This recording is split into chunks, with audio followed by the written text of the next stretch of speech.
Here's my Thursday, May 4th lecture recap.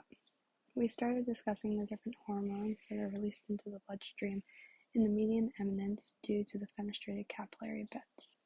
The 5 releasing factor hormones that will enter the blood are the corticotropic releasing hormone, growth hormone releasing hormone, gonadotrophic hormone releasing hormone, thyroid stimulating releasing hormone, and prolactin releasing hormone.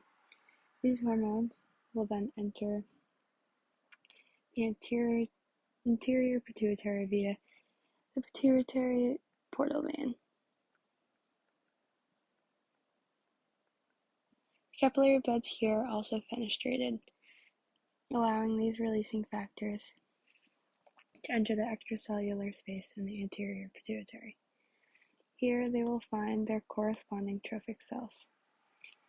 There are 2 gonadotrophic cells, one containing the luteinizing hormone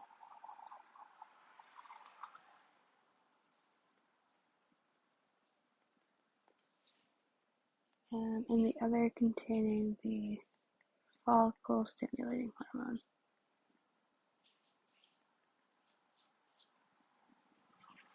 The somatotrophic cells release growth hormone.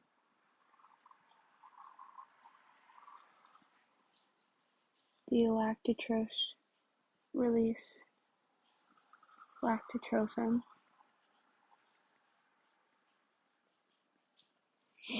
The corticotrophs release corticotrophin.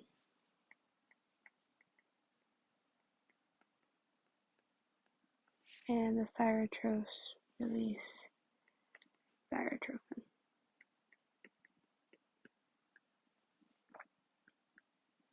The releasing factors are the trophins that cause the release of these stimulating hormones.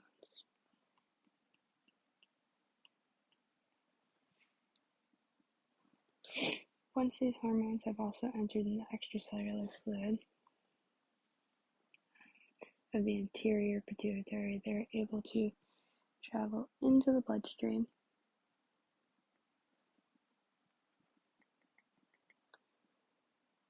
via the fenestrated capillary beds. 2 of these hormones will prove to be important in the female reproductive system. Here is a timeline of the menstrual cycle in females. Days 1 to 14 are referred to as the follicular phase.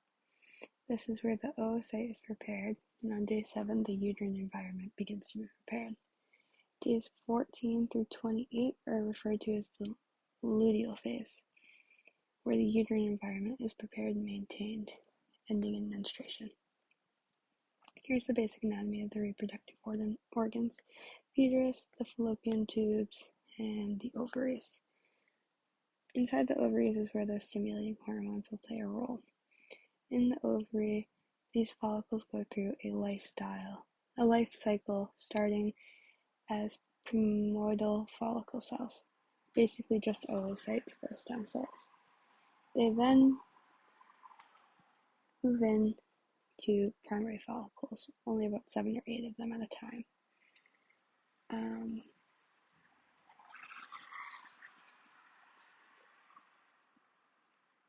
In the primary follicles, a layer of granulosa cells and thecal cells have developed around the oocyte.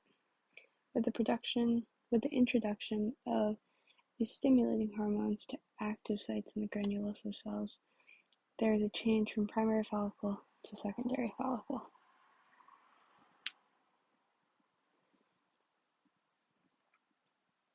In the secondary follicle, the granulosa cells will thicken, the layers will thicken, and a follicular fluid begins to form.